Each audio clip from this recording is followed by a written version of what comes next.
Magandang araw sa ating lahat. Bago natin pakinggan ang questions and answers, huwag kalimutan ang mag-like and share at sa hindi pa nakakapag-subscribe ay mag-subscribe na upang ma-notify kayo ng YouTube sa mga bagong uploads. Halina at atin ang pakinggan si Brother Eli Soriano. Sa itanong mo kay Soriano, Biblia ang sasagot.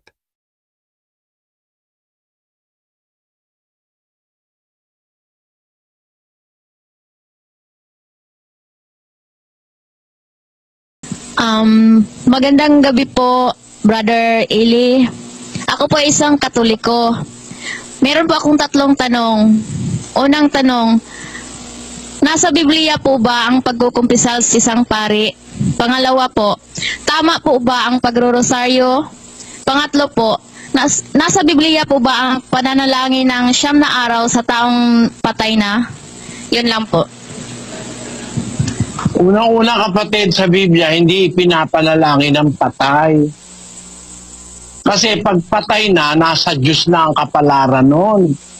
Awak na ng Diyos ang kaluluwa nun. Paano pong papanalangin? Nasa Kanya na nga. Diba? Dosages ng Job.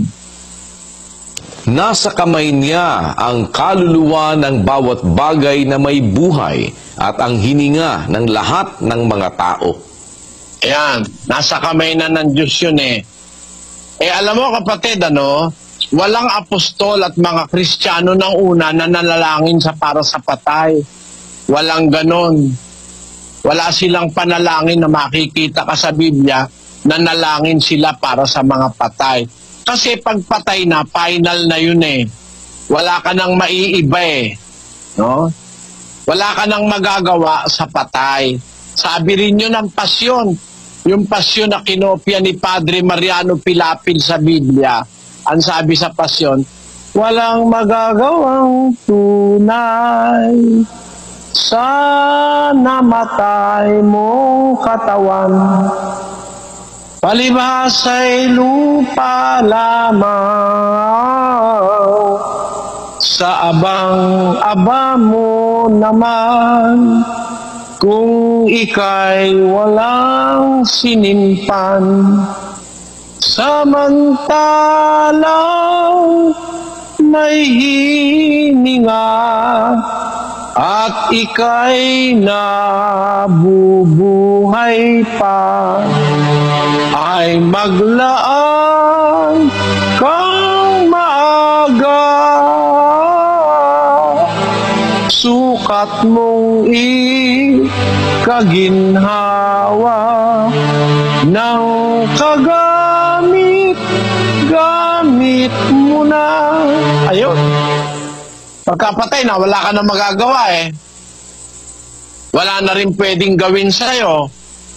Kahit panalangin ka ng buong mundo, namatay kang walang hiya, namatay kang hindi naniniwala sa Diyos, mababago pa ba yun? Wala ka nang magagawa, pero pag namatay ka na, kahit ipanalangin ka pa ng ipanalangin ng kahit pa sino, hahatulan ka ayon sa gawa ginawa mo, puro mali. Ginawa mo, puro pambababae, pagnanakaw, panluloko sa kapwa, namatay ka sa lahat ng kawalanghiyaan mo sa buhay. Kahit na magmisa, manalangin na manalangin, mababago mo pa ba yun? Basahin natin yung Ezekiel. Ganito ang sabi sa 18, versikulo 20. Ang kaluluwa na nagkakasala, mamamatay. Ang anak ay hindi magdadanas ng kasamaan ng ama, o magdadanas man ang ama ng kasamaan ng anak. Ang katuwiran ng matuwid ay sasa kanya, at ang kasamaan ng masama ay sasa kanya. Kita mo kapatid, yung katwiran mo nasa iyo. Yung kasamaan ng masama nasa kanya. Hindi pwedeng ilipat. Hindi pwedeng yung kasalanan ng tatay mo mapunta sa iyo. O kaya kasalanan mo mapunta sa tatay mo. Yung katwiran niya nasa kanya. Yung kasalanan mo nasa iyo. Kung sino yung masama, yun ang hahatulan ng Diyos. Ganon sa paghuhukom ng Diyos. Justisya ang Diyos Justice siya, fair siya. Kung sino nagkasala, yun ang mananagot. Kung nagkasala ka, tapos wala kang takot sa Diyos, kahit sino pa manalangin, hindi ka pwedeng iligtas. Basahin natin ang 14:20 ng Ezekiel. Bagaman si Noe, si Daniel at si Job ay nangandoon, buhay ako, sabi ng Panginoong Diyos. Hindi sila magliligtas ng mga anak na lalaki o babae man. Ang kanila lamang ililigtas ay ang kanilang sariling kaluluwa sa pamamagitan ng kanilang katuwiran. Kanya-kanya tayo ng gagawin. Gusto mong maligtas, gumawa ka ng katwiran, sumunod ka sa Diyos. Ang ama susunod sa Diyos, ang anak susunod sa Diyos. Gumawa ng katwiran yung ama, ayaw naman gumawa ng katwiran ng anak. Hindi maliligtas yung anak. Kahit manalangin yung ama, hindi rin maliligtas yung anak niya. Kahit nga si Job pa manalangin, o kaya si Noe, o kaya si Daniel, sabi ng Panginoon, buhay ako, nandun ako sa araw ng paghukom. Hindi sila magliligtas ng anak na lalaki o babae man. Hindi nila kayang iligtas ang kanilang anak na lalaki o babae. Kasi kanya-kanya tayong sagutin sa Diyos. Yun ang hustisya ng Diyos. Halimbawa, napakasama mong tao, kahit manalangin pa lahat ng pari sa buong mundo, sabi ni Rizal, hindi rin mapapatawad Kasi nagbasa si Rizal sa Biblia Nagbasa siya ng Biblia, kaya sabi ni Rizal, kaya nagalit sa kanya yung mga prailing Katoliko nung araw, binaril si Rizal sa Luneta. Bakit? Kasi sabi ni Rizal, bilibirin mo man lahat ng mga kalmen, magdasal ka man ng magdasal, hindi mapapatawad ang, basahin na nga natin, kapatid na Luz, para meron ka namang trabaho. Opo. Ito po ay nandun sa liham ni Rizal sa kadalagahan ng Malolos. Ang unang kabanalan ay ang pagsunod sa matuwid, anuman ang mangyari. Gawa at hindi salita ang hiling ko sa inyo, ani Kristo. Hindi anak ni Ama ang nagsasabing ulit-ulit, Ama ko, kundi ang nabubuhay alinsunod sa hiling ng aking Ama. Ang kabanalan ay wala sa pulpul na ilong, at ang kahalili ni Kristo ay di kilala sa halikang kamay. Si Kristo ay di humalik sa mga Pariseyos, hindi nagpahalik kailan paman, hindi niya pinataba ang mayayaman at palalong eskribas. Wala siyang binanggit na kalmen, walang pinapagkwintas, hininga ng pamisa, at di nagpabayad sa kanyang pananalangin. Hindi napaupa si San Juan sa ilog ng Jordan, gayon din si Kristo sa kanyang pangangaral.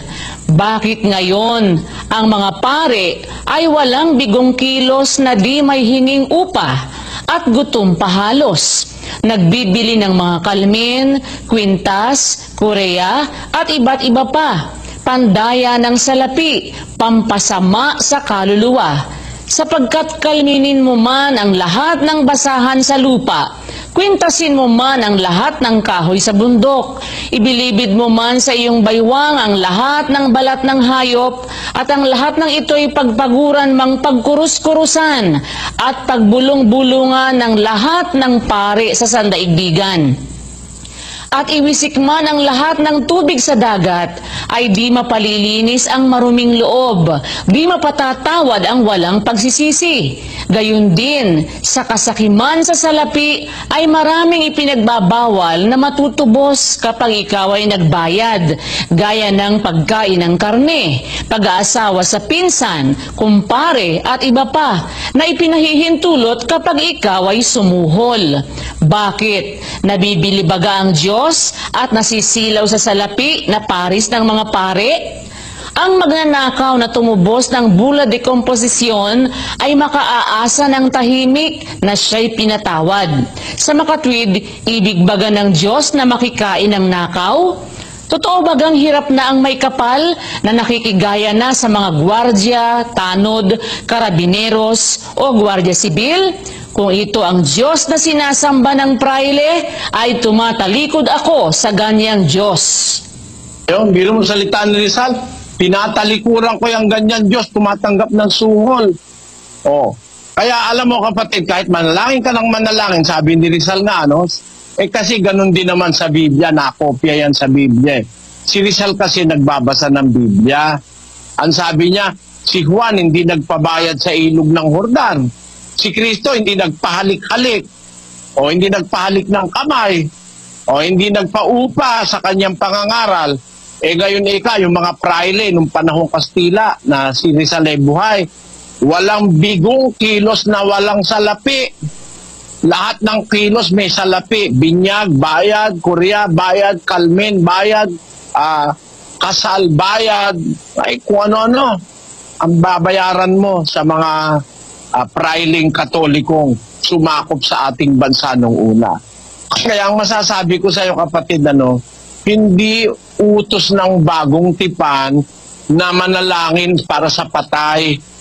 Habang buhay ang tao, utos ng Diyos, ipanalangin mo.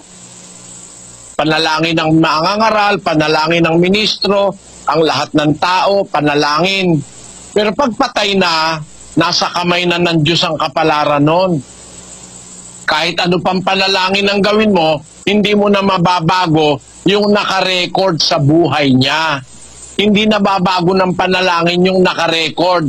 Basahin natin ang 20:12, kapatid na Daniel ng Apokalipsis. At nakita ko ang mga patay, malalaki at maliliit, na nangakatayo sa harapan ng luklukan, at nangabuksan ang mga aklat, at nabuksan ang ibang aklat, na siyang aklat ng buhay. At ang mga patay ay hinatulan ayon sa mga bagay na nasusulat sa mga aklat, ayon sa kanilang mga gawa. Hahatulan tayo sa gawa, yung ginawa natin. Hindi tayo hahatulan sa ginawa ng iba para sa atin. Kasi, napakasama mong tao pagkatapos ngayon. Lahat ng mga tao, halimbawa, magpamisa, manalangin. Mababago pa ba yun? Nakasulat yung gawa mo araw-araw. May aklat ng buhay, kapatid. May record tayo sa langit, tayong lahat. Kumbaga sa school, meron tayong card. Nandun yung record kung papasak ka, kung hindi. Hindi mo mapabago yung card. Maaaring mabago mo yung pagka yung teacher mo tumatanggap ng lagay. Ang Diyos walang lagayan doon. Walang palakasan doon. Kung ano talaga yung ginawa mo, yun ang pananagutan mo sa araw ng paghukom. Kahit sino pa ang manalangin para sa'yo, patay ka na, wala ka ng paraan para magbago kasi patay ka na. Kahit sino pa manalangin para sa'yo, hindi ka na pwedeng patawarin. Kaya bago pa tayo mamatay, dapat mapatawad tayo. Para tayo mapatawad, dapat tayong mangumpisal. Kanino tayo mangungumpisal? Basahin natin ang 32:5 ng awit. Aking kinilala ang aking kasalanan sa iyo, at ang aking kasamaan ay hindi ko ikinubli. Aking sinabi, aking ipahahayag ang aking pagsalangsang sa Panginoon, at iyong ipinatawad ang kasamaan ng aking kasalanan. Ang kumpisal, ikukumpisal mo sa Diyos, kapatid. Sa Diyos kasi, hindi ka mahihiyang mangumpisal Sa pare, meron kang mahihiyang ikumpisal hindi mo maikumpi-kumpisal Halimbawa, sabihin mo, Father, mula po nung makita kita, na-crush na ako, tapos nag-i-illusyon na ako sa'yo, Father. Napapanaginipan na kita. Baka mahiya kang ikumpisal sa kanya yun no? Kaya, ang mangyayari, hindi mo masasabi lahat. Ang sabi sa Biblia, aking ipahayag ang aking kasalanan sa Panginoon, at iyong ipinatawad ang kasamaan ng aking kasalanan. Sabi diyan sa Cebuano, giila ko ang akong mga salangan hakanimo, ug wala ko tagoy sa akong kasalanan. Mingon ako, igasugid ko sa Ginoo ang akong mga kalapasan, ug imong gipasaylo ang pagkadautan sa akong sala. Sa Panginoon tayo mangungumpisal, hindi sa pare. Ngayon, yung pagrorosaryo, kapatid, bawal sa Biblia yon. Ikinalulungkot ko, huwag kang magagalit, tinanong mo, hindi naman kita inaatake. At kahit sino, hindi ko naman inaatake. Bawal ni Kristo yung ulit-ulit na panalangin sa 7 ng Mateo. At sa pananalangin ninyo ay huwag ninyong gamitin ang walang kabuluhang paulit-ulit na gaya ng ginagawa ng mga hentil, sapagkat iniisip nilang dahil sa kanilang maraming kasasalita ay didinggin sila. Huwag nga kayong magsigaya sa kanila, sapagkat talastas ng inyong Ama ang mga bagay na inyong kinakailangan bago ninyo hingin sa Kanya. Hindi mo pa nga nasasabi, alam ng Diyos yun eh. Ba't kailangan mong ulit-ulitin? Sabi ni Kristo, sa pananalangin nyo, huwag kayong magagamit ng walang kabuluhan pa ulit-ulit. Sa Bisaya, ang sabi diyan, at ug sa pag-ampo, dili ka mo magagamit sa mga pagsumay-sumay nga walay pulos, ingon sa ginabuhat sa mga hintil. Kay nagadahom sila nga pagapatalinghugan sila tungod sa ilang daghan nga pagsulti. Busa, dili ka mo manig-ingon kanila, kay nahibalo ng inyong amahan sa inyong mga kinahanglan sa wala pa kamo mga pangayo kaniya. Paano kang gagamit pa ng rosaryo? Ang rosaryo, ulit-ulit na panalangin niya 5 Abagi Noong Maria, 5 Hail Mary, 5 Ama Namin, 5 Sumasampalataya Ako, 5, 4 na putyam yun eh. Biro mo, ulit-ulitin mo. Hindi naman bingi ang Diyos. Hindi naman siya bingi. Hindi naman siya makulit. Kinukulit lang nung iba. Trabaho nung mga hintilya nung araw. Akala nila kung marami silang sinasabi, papakinggan sila. Ang Diyos nga sabi nga nung kanta yung, I believe above the storm, the smallest prayer will still be heard. I believe that someone in the great somewhere hears every word. Kita mo? Kahit nga may bagyo pa pag nanalangin ka, kahit kumukulog at kumikidlat, maririnig ka ng Diyos paulit-ulitin mo pa ba yun? 5 ulit, 10 ulit. Lalabas yung Diyos mo makulit o kaya bingi. No? Pero yung Diyos na totoo, hindi bingi yun. At hindi makulit yon. Hindi mo pa sinasabi, alam na niya. Kaya kung mananalangin ka, hindi dapat pa ulit-ulit. Ngayon, meron dyan lusot ang paring Katoliko. Bakit ang mga apostol, merong nanalangin 3 beses? Sabi niya, mali ang pagka-interpret. Bakit? Basahin natin ang 12:6 ng 2 Korinto. Sapagkat kung ibigin kong ako'y magmapuri, ay hindi ako magiging mangmang, sapagkat sasalitain ko ang katotohanan. Ngunit nagpipigil ako, baka ang sino man ay mag-akalang ako'y mataas sa nakikita niya sa akin o naririnig sa akin. At nang ako'y huwag magpalalo ng labis dahil sa kadakilaan ng mga pahayag, ay binigyan ako ng isang tinik sa laman, ng isang sugo ni Satanas, upang ako'y tampalin, nang ako'y huwag magpalalo ng labis. Tungkol dito'y makaitlo akong nanalangin sa Panginoon, upang ilayo ito sa akin. Si Pablo, nagkaroon siya ng tinik sa laman. Parang nagkaroon siya ng kapintasan sa harap ng tao at ng Diyos. Nanalangin siya sa Diyos. Sabi niya, makaitlong nanalangin ako upang alisin ito ng Diyos sa akin. Alam mo kapatid, yung makaitlo dyan, hindi dun sa oras din na yun. No? Kasi si Pablo nananalangin palagi, umaga, araw at gabi. Nananalangin si Pablo araw at gabi. Pero hindi ulit-ulit. Yung panalangin niya, inuulit niya sa susunod na isang pagkakataon ng panalangin. Basahin natin ang 2 Timoteo 1:3. Nagpapasalamat ako sa Diyos na mula sa aking kanununuan ay aking pinaglilingkuran sa buding malinis, na walang patid na inaalaala kita sa aking mga daing gabit araw. Ayun, si Pablo kung manalangin gabit araw. Pinanalangin niya ngayon, pwede niyang ulitin uli mamayang gabi bago siya matulog. O kaya bukas uli. Pero hindi doon sa oras na yun, ulit-ulit na parang panalangin ng rosaryo na araw-araw, yung oras din na yon, ilang beses sasabihin. Si Pablo, lagi niyang ipinapanalangin si Timoteo, araw at gabi. Hindi sa oras din na yon, ulit siya ng ulit. Lalabas kasi makulit yun eh. Yun ang bawal. Yung ulit dun sa oras na yon.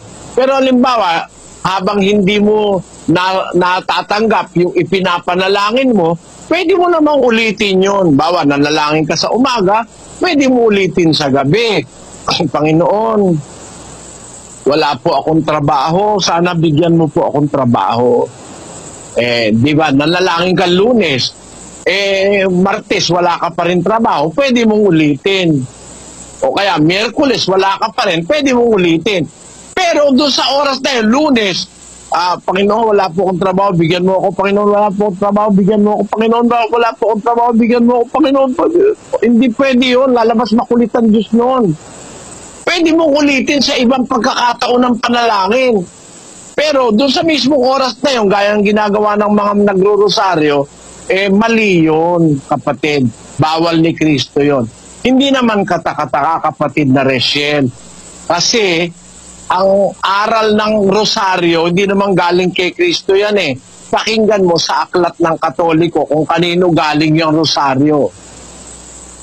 Ito po ang Aklat Katoliko, The Secret of the Rosary sa page 18. Ito po ay sinulat ni Louis de Montfort, Roman Catholic author, priest and confessor. But it was only in the year 1214, however, that Holy Mother Church received the Rosary in its present form, and according to the method we use today. It was given to the Church by Saint Dominic, who had received it from the Blessed Virgin as a powerful means of converting the Albigensians and other sinners. Hindi naman pala galing kay Kristo yan eh. Galing daw yan kay Santo Domingo, no? Na di umano, galing naman daw kay Blessed Virgin. Paano mangyayari yun? Patay na si Blessed Virgin nung mabuhay itong Santo Domingo ito. Malaki naman kasinungalingan yan, mga kapatid. Ibig mo sabihin, si Maria na nakalibing, patay, nagdala ng rosaryo, binigay kay Santo Domingo. Kailan ba nabuhay si Santo Domingo? Tignan nga natin kung kailan nabuhay si Santo Domingo, si Saint Dominic ng Katoliko, na di umano, pinagbigyan ni Santa Maria ng Blessed Virgin nung rosaryo niya. Kailan ba nabuhay si Saint Dominic? Pwede mo bang ilagay kung kailan nabuhay si Santo Domingo? Pakibasa mo nga, Sis Luz. Opo, ito po, Saint Dominic, born August 8, 1170. Celeruega, Kingdom of Castile, present-day Castile, Leon, Spain. Died August 6, 1221. Pinanganak pala yan, August 8, 1170. Namatay siya August 6, 1221. Paano mangyayaring mabigyan yan ni Maria ng rosaryo, patay na rin si Maria nung panahon na yon. Mag-1,000 taon ang patay si Maria nung nabuhay si Santo Domingo. Paano nangyari na ibinigay ni Maria kay Santo Domingo ng rosaryo?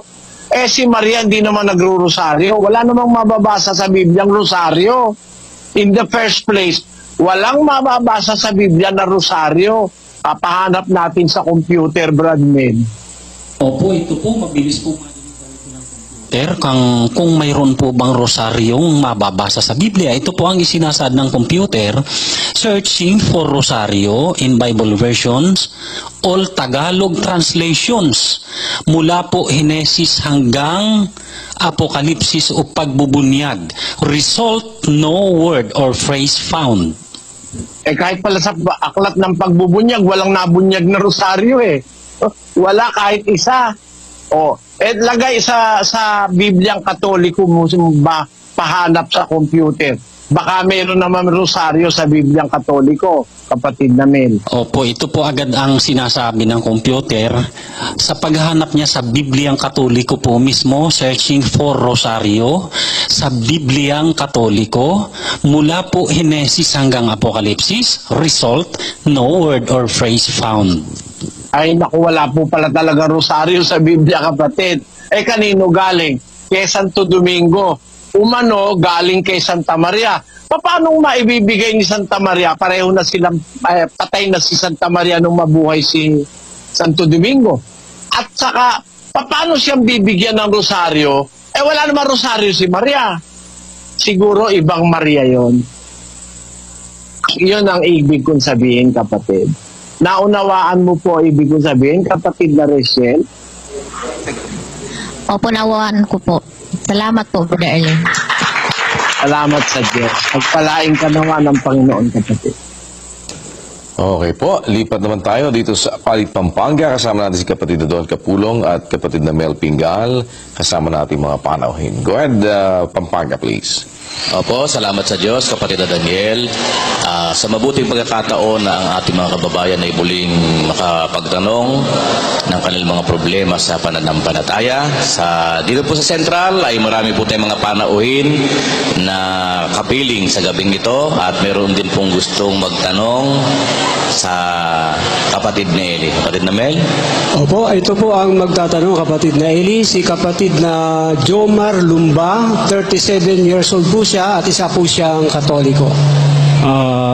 Magandang gabi ho, Brother Eli. May dalawa po akong katanungan. Isa po akong Katoliko. Pag ba lagi akong nagsisimba sa simbahan ng Katoliko, ibig sabihin po nun, Antichrist ako. Tsaka masama po ba sa paningin ng Panginoon po yun? Tsaka paano naging 666 yung ng Santo Papa? Ang pangalawa kong katanungan, umattend po ako ng doktrina ng 3 beses, pero hindi ko po tinuloy. Ibig sabihin po nun, makasalanan na po ba ako nun? Yun lang po. Una, kapatid, yung halimbawa, umattend ka ng doktrina, hindi mo tinuloy, nasa sa intention mo yon. Kung itinatakwil mo yung doktrina o wala ka lang panahon. Kasi yung doktrina ni Kristo dapat tanggapin yun eh. Pero pag itinakwil mo yung kanyang salita, itatakwil mo rin siya lalabas. Ang kailangan tanggapin yung salita, hindi itakwil. Pero halimbawa, hindi mo tinuloy, hindi ka natuloy dahil may mga dahilan, hindi naman para itakwil mo yung salita, hindi ka naman pwedeng hatulang makasalanan ka na nun. Maliban na lang yung salita ng Diyos sa Biblia na narinig mo ay ayaw mong tanggapin. Yun, lalabas makasalanan ka nun pag ayaw mong tanggapin. Sa 8:47 lang, Juan.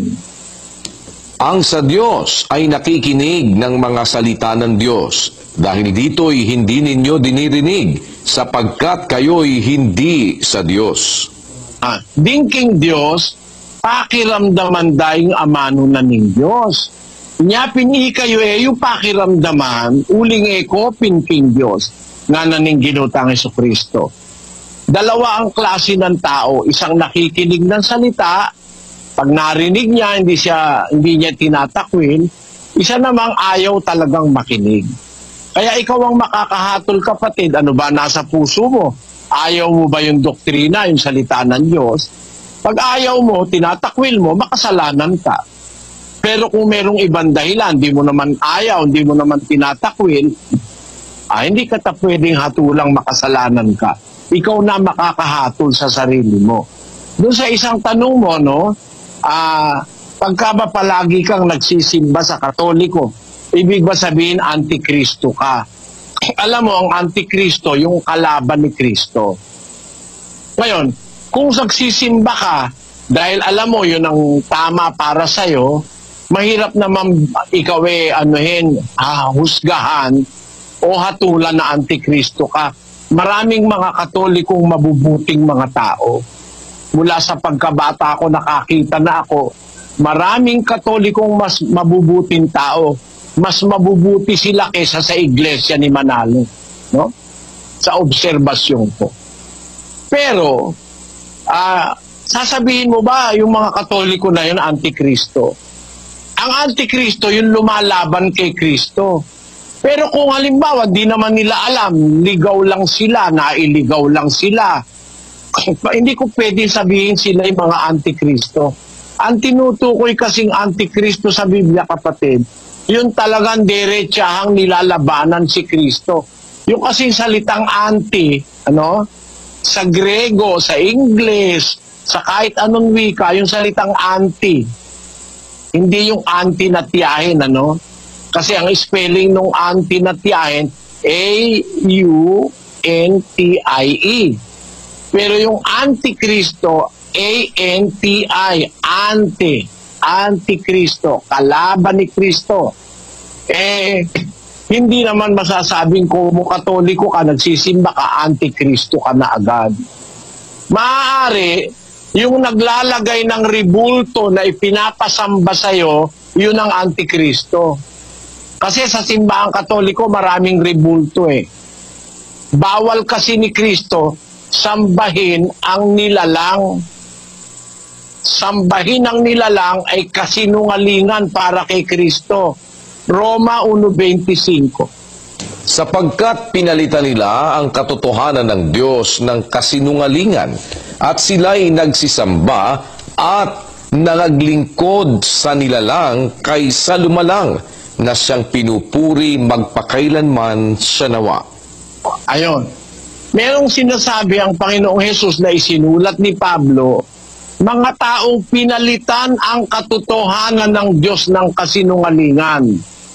Sila ang wika'y nagsisamba at naglingkod sa nilalang kaysa sa lumalang. Sa Kapampangan, sabi diyan, kasi nasa apanit tayo, uli ning linibera ing katutuanan ng Diyos, king meto nga kalaraman, at simbandet siwande, ing lelangan kesa king linalang, anong nino ing nuwanang gaking mangga yanasa. Maliwanag, Pag sumasamba ka, lumuluhod ka sa nilalang, kasinungalingan yon, Antikristo ka nun. Sino ang Antikristo? Siguro yung naglagay doon. Hindi naman lahat ng Katoliko alam nila yun na yung pagsamba doon sa mga inilagay doon lalabas kung pagluhod mo ron, lalabas an act of Antichrist act against Christ. Kasi pag lumuluhod ka sa mga nilalang, kasinungalingan yon sa harap ng Diyos. Pag naglilingkod ka sa nilalang, kasinungalingan yon sa harap ng Diyos. Hindi dapat sambahin ang nilalang. Sabi nga dun sa Pasyong Katoliko, huwag kayong magagalit mga kababayang Katoliko. Yung Pasyon kasi kinopya sa Biblia. Sabi sa Pasyon isang Diyos nga lamang. Ayun. Sukat mong maalaman, sa sulat napapalaman, ang poong Diyos nga lamang, siyang dapat na luhuran at sambahin gabit araw. O, kita mo? Ang poong Diyos lamang. Meron pa bang iba? Pag sinabing lamang, wala nang iba. Ang siyang dapat na luhuran at sambahin gabit araw. Nasa Pasyon ng Katoliko yan, hindi ko kayo inaatake. Yan ay kinopya sa Biblia. Sa Diyos ka lang luluhod. Pati yung anghel ayaw pumayag kay Juan nung lumuhod siya. Basahin natin ang 22:8 ng Apokalipsis. At akong si Juan, ako ang nakarinig at nakakita ng mga bagay na ito. At ng aking marinig at makita ay nagpatira pa ako upang sumamba sa harapan ng anghel na nagpakita sa akin ng mga bagay na ito. At sinasabi niya sa akin, ingatan mong huwag gawin iyan. Ako'y kapwa mo alipin at ng iyong mga kapatid na mga propeta at ng mga tumutupad ng mga salita ng aklat na ito. Sumamba ka sa Diyos. Ayon, huwag mo akong luhuran, huwag kang magpatira pa sa akin. Sa Diyos ka sumamba. Si Juan na yun, ha? Apostol ng Panginoong Jesus. Alagad ng Panginoong Jesus. Kundi man apostol, disipulo yan. Siya sumulat ng Apokalipsis. Aba, yun, sabi, lumuhod siya doon sa harap ng anghel eh. Sabi ng anghel, huwag kang luluhod sa akin. Sa Diyos ka lumuhod. Ganon din si Pedro. Niluhuran ni Cornelio. Ayaw pumayag ni Pedro. Basahin natin ang Gis 25 ng gawa. At nangyari na pagpasok ni Pedro ay sinalubong siya ni Cornelio at nagpatira pa sa kaniyang paanan at siya'y sinamba. Datapwat, itinindig siya ni Pedro na sinasabi, magtindig ka, ako man ay tao rin. Oy, tindig ka, huwag ka tumuhod sa akin. Ako may tao rin, sabi ni Pedro, tao rin ako. Huwag ka luluhod sa akin. Eh ngayon, yung Pedrong rebulto, hindi na yun ang totoong Pedro, rebulto na. Luhod tayo ng luhod dun eh. Eh kaya mali. Lalabas, pagka luhod ka ng luhod dun, alam mo nang mali, nagiging antikristo ka. Pero kung hindi mo naman alam pa yung aral, hindi ko naman masasabi, kapatid, na antikristo ka. Masama naman yung paratang na yon. Merong iba kasing nagsasabi, hatol agad ng hatol, ano? Gaya nung 666, sabi raw, yun daw yung Santo Papa. Ang may paliwanag na umpisa niyan, si Ellen G. White. Si Manalo kasi, naging miyembro ng Sabadista bago niya itinatag ang Iglesia ni Cristo ni Manalo. Eh, ang paliwanag ni Ellen G. White, yung Papa sa Roma, ang 666. Namana ni Manalo yun. No? Yun ngayon ang itinuro ni Manalo sa Iglesia ni Manalo. Kaya 666 lumaganap. Hanggang sa panahon ni kapatid na Perez, yun din ang paniniwala namin eh. Na yun eh 666, yun yung Papa sa Roma. Pero alam mo kapatid, yung 666 sa Biblia, hindi yun ang Papa sa Roma. Yung 666, ang tawag doon, hayop. No? Hindi tao yun eh. Hindi tao yun. Pero, yung bilang na 666 ay bilang ng isang tao. Pero bilang yun ng hayop. Basahin natin ang 13:18 ng Apokalipsis. Dito'y may karunungan. Ang may pagkaunawa ay bilangin ang bilang ng hayop, sapagkat siyang bilang ng isang tao, at ang kanyang bilang ay 666. Tao, bilang niya 666. Pero yun talaga, originally, sa hayop yun. Yung tinatawag na hayop o beast sa Apokalipsis, yun ay antikristo, anti-Diyos yun. Ngayon, yung kanyang bilang nasusumpungan sa isang tao. Pero originally, yung hayop na yun ay hindi pwedeng i-consider na tao. Kasi sinasabi ni Pedro, ipinanganak na talagang mga hayop. Maaaring anyong tao pero mga hayop. Pero wala lang tayong panahon ngayon para yan pag-usapan. Mahabang usapan yan, kapatid, yung hayop na yan. Ano? Siguro sa ibang pagkakataon, pag-usapan natin yan. Pero more or less, nasagot ko yung dalawa mong tanong. Ano? Ang tanong mong isa ay kung magsisimba ka ba, kung ang sasambahin mo, yung mga nilalang, lalabas antikristo ka. Pero kung hindi ka sasamba ron, hindi ka antikristo. At yung salimbawa, sinasabi mo, makasalanan ka ba kung hindi mo itinuloy yung pag-attend sa indoctrination, hindi kita pwedeng hatulan doon, kapatid. Nasa budhi mo yon, nasa iyong kalooban, ikaw ang nakakaalam kung itinatakwil mo ba o hindi naman tinatakwil, ikaw na rin ang nakakaalam doon. Naintindihan mo sana ako, kapatid na Joma. Yun lang po, maraming salamat. Maraming salamat, kapatid, sa pagdalo. Pagpalaing ka nawa ng Panginoon, pati ang iyong pamilya. At meron po ulit tayo, kapatid na Eling, pasisimulan na mass indoctrination kung loloobin ng Panginoon sa darating na Lunes, January 9, 2017. Araw po yan ng Monday, alas 7 ng gabi sa lahat ng atin pong mga coordinating centers. At, mga kapatid, yung hindi po masasagot na buo na mga tanong, nasasagot po yan pag pinag-aaralan ng mga doktrina ni Kristo. Sa kapatid na Jomar, kung meron kang hindi naintindihan, ituloy mo lang. Hindi naman ibig sabihin, pag tinuloy mo, kaanib ka na eh. Pwede mong ituloy. Pagka natapos mo, saka ka umatras, magpasya na hindi mo gusto, okay yun. Wala naman kaming, hindi ka naman namin uubligahin. Mas maganda, ituloy mo para kung hahatulan mo man yung doktrina, sasabihin mong tama o sasabihin mong mali, narinig mong buo. Na more or less mga 8 na araw yan o 10 araw. Depende sa sitwasyon, yung mga indoctrination. Sabi mo kasi, makatatlong beses lang yata siyang nakinig Ngayon, 3 araw mula ngayon sa Lunes kung loloobin ng Panginoon, January 9, 2017, mag-uumpisa po uli ang isang malawakang pag-aaral ng doktrina ni Kristo sa mahigit na 1,400 coordinating centers sa Pilipinas. Ganun ba, kapatid na Daniel, o 3,000 coordinating centers?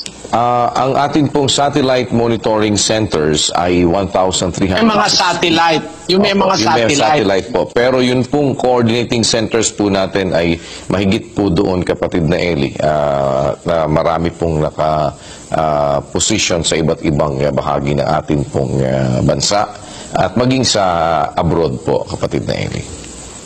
Kaya ko po kayo, mga kababayan, makinig po kayo dun sa doktrina ni Kristo para masubok nyo, tama ba sinasabi namin o hindi. Kasi ang para sa iba, parang nang-aatake raw kami. Pag sumasagot lang naman ako sa tanong At ang sagot ko, kinukuha ko sa Biblia. Hindi ko po gustong gumawa ng kaaway, mga kapatid. Lalo na matanda na ako, ilang panahon siguro mamamatay na rin ako. Gusto ko makapaglingkod sa kapwa-tao.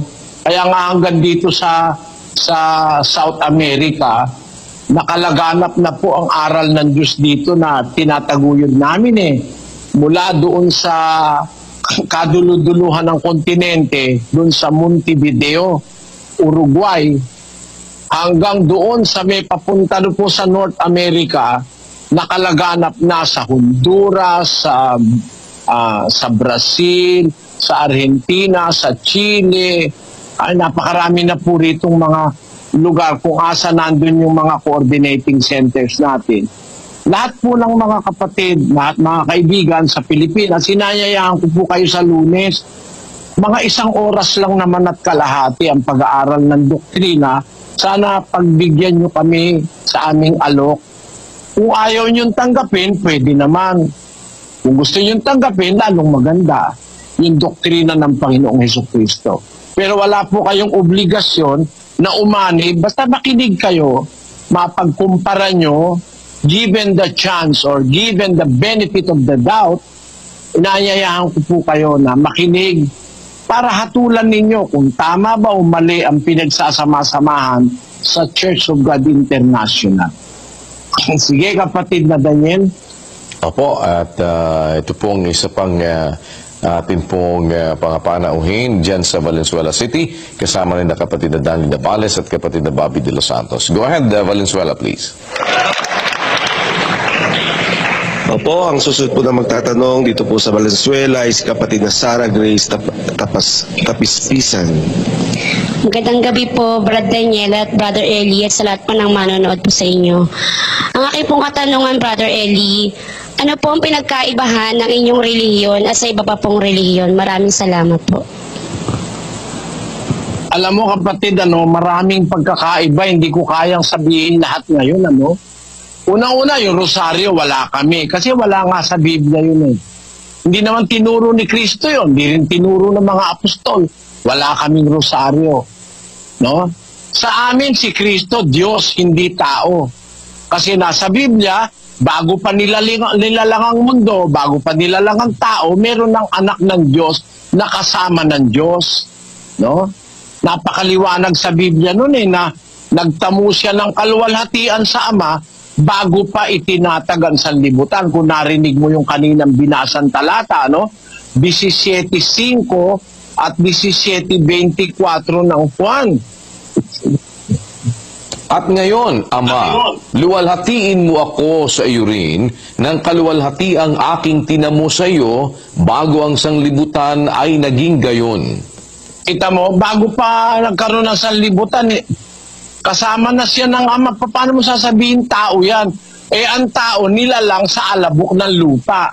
Wala pa ang lupa, wala pa ang mundo. Paano naging tao yan? Nagkatawan tao lang yan sa panahon ng sa Israel. Nagkatawan tao, pero hindi siya talaga tao. Kasi kung tao siya, magkakatawan tao pa ba siya? Tao na nga siya.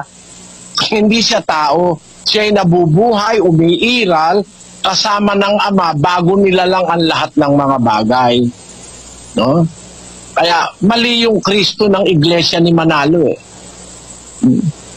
Hindi totoong si Kristo'y tao. Nagkatawang tao. Ngayon, sa amin ang Kristo hindi tao. Anak siya ng Diyos. Diyos siya. Siyempre, anak siya ng Diyos Ngayon, sa amin walang bayad ang binyag. Bawal kasi ng Diyos pabayaran ng aral ng Ebanghelyo. 11:7 ng 2 Korinto. Ako nga bagay nagkasala sa pagpapakababa ko sa aking sarili upang kayo'y mga taas dahil sa ipinangaral ko sa inyo na walang bayad ang Ebanghelyo ng Diyos. Ang Ebanghelyo walang bayad. Walang bayad ang binyag, walang bayad ang kasal, walang bayad ang mga serbisyo, wala. Sa iglesia, mayroong abulo yan. Voluntary contributions. Yung sinasabi sa 2 Korinto 9:7. Magbigay ang bawat isa ayon sa ipinasya ng kanyang puso. Huwag mabigat sa loob o dahil sa pinipilit, sapagkat iniibig ng Diyos ang nagbibigay na masaya. Ayon, walang pilitan, magbigay ang bawat isa ayon sa pasya ng puso. Kaya nga hindi kami kumukuha ng ikapu kasi ayon sa pasya ng puso. Sa amin walang ikapu. Ganun ang pagkakaiba namin. Nagbabatay kami sa Biblia. Ang mga iba nagbabatay sa Biblia doon sa panahon ng matandang tipan. Sa bagong tipan, ang utos magbigay ayon sa pasya ng puso. Yun, doon kami naiiba sa Sabadista, sa born again, iba kami kaysa doon sa mga protestante, sa mga metodista, kasi sila lahat may ikapu, kami wala Ang sa amin, yung kusang loob ng kapatid, yun ang itinutulong sa gawain para ipalaganap ang Ebanghelyo. Yun, pagkakaiba namin yun doon sa iba. At saka, ang pinakamalaking pagkakaiba namin kapatid, kami naniniwala sa Biblia, buong buo. Hindi namin dinadagdagan o binabawasan ng nasa Biblia. Hindi namin pinapalitan. Halimbawa, ang nasa Biblia, ganito, yun ang aming sasabihin. Basahin natin ang unang Korinto 4:6, kapatid na Daniel. Ang mga bagay ngang ito, mga kapatid, ay inianyo ko sa halimbawa sa aking sarili at kay Apolos dahil sa inyo, upang sa amin ay mga tuto kayo na huwag magsihigit sa mga bagay na nangasusulat, upang ang sino man sa inyo ay huwag magpalalo ang isa laban sa iba. Sabi ng mga apostol, matuto kayo sa amin, huwag hihigit sa mga nakasulat. Paano ngayon yan? Maraming mga iglesia ngayon. Ang tuturo ng wala sa nakasulat. Bino mo, si Kristo raw, personal Lord. Wala naman sa nakasulat sa Biblia, si Kristo, personal Lord. Si Kristo, Panginoon ng lahat ng sumasampalataya, hindi siya personal Lord. Pag ginamitan mo kasi yung salitang personal, parang toothbrush yun. Ikaw lang ang gagamit. Personal Yung brief mo, personal yon. No? Yung salamin mo, personal yon. Ikaw talaga gumagamit nun. Pero si Kristo, tawagin mo, personal Lord. Meron ba ng personal Lord? Wala sa nakasulat yon. Pahanap mo, Brad Mel. Tignan nga natin kung merong personal Lord. Opo. Yeah? Opo, ito po agad sa King James Version po mismo. Ito po ang sinasabi ng computer po dito. Searching for personal Lord. In Bible version, King James Version, from Genesis to Revelation. Result, no words or phrase found. Diyan kami stricto, kapatid. Kung alin yung nasa Biblia, yun ang aming sinusunod. Di kami nagdadagdag, di kami nagbabawas. Para sabihin mo, personal Lord si Kristo. Wala sa Biblia yun eh. He is the Lord of all faithful. Hindi siya personal kahit kanino. He is the Lord of all faithful. Panginoon siya ng lahat ng sumasampalataya. Kaya para magdagdag kami sa Biblia, yun ang pagkakaiba namin sa iba. Ang nasa Biblia, Iglesia ng Diyos. Ba't mo papalitan ng Assemblies of God? O kaya papalitan mo Jehovah's Witnesses? Ang nasa Biblia, Kristiyano. Yung iba, ano kay ka? Ako kay Katoliko Romano. Ba't naging Katoliko Romano kay Kristiyano yung nasa Biblia? Basahin natin ang 4 ng unang Pedro, mga kapatid. Ngunit kung ang isang tao ay magbata na gaya ng Kristiyano, ay huwag mahiya, kundi luwalhatiin ang Diyos sa pangalang ito. Ang pangalang itatawag sa'yo, Kristiyano ka kung tagasunod ka ni Kristo. Ba't ikaw naging Mormons? Ako Baptist ako. Paano ka naging Baptist? Kristiyano dapat. Ako Romano Katoliko. Ba't ka Romano Katoliko? Saan yung pinagkuha yan? Ang nasa Biblia, matuwa ka pag tinatawag kang Kristiyano, naluluwalhati ang Diyos sa pangalang ito. Sabi ni San Pedro, may pinalitan ba naman ang Mormons, Sabadista, ako Saksi ni Jehovah, ako si ganun. Mali, sabi ng mga apostol, matuto kayo sa amin, huwag hihigit sa mga bagay na nangasusulat. Yun ang pagkakaiba namin. Sana naunawaan mo ko, kapatid na Sarah, no? Kung nagustuhan ninyo ang aking upload, please like, share, and subscribe. At mag-comment na rin. Maraming salamat sa panonood.